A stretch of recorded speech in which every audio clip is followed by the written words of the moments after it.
This is not some sort of conspiracy theory. This is not some sort of a sick joke. You all made it a felony. If you help somebody, your neighbor, bring in a ballot, you are a felon if you successfully help them to vote. We need another day of voting, okay? We need...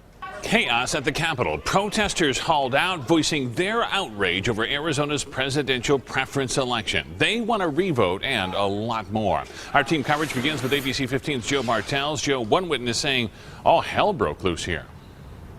That's what they're saying, and we saw about a half dozen DPS officers show up. Those protesters refusing to leave. They were holding up signs, chanting, and there were people screaming. Can't wait! Hey! What are you doing? This is wrong! Hey, let's go! Just a wild scene inside the chambers over there. DPS told us they respect the First Amendment, but when you disrupt business, you're asked to leave several times and then fight with law enforcement.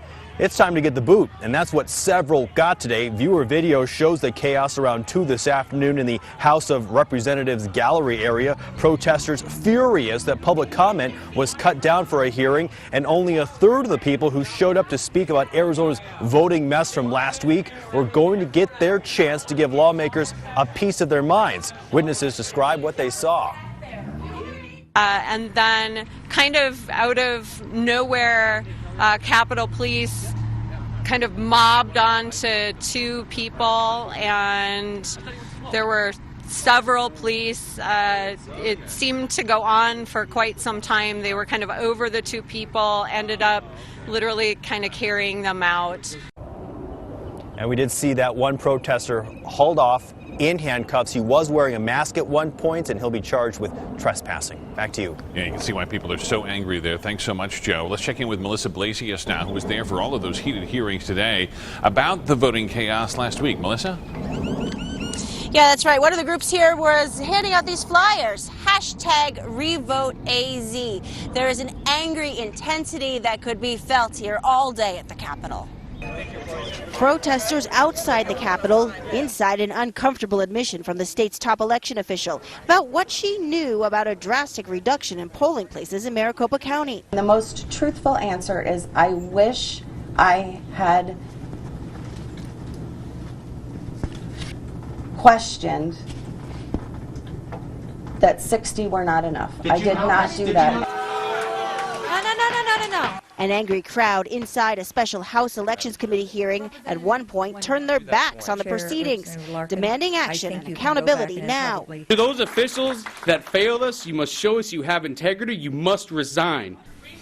I want a revote.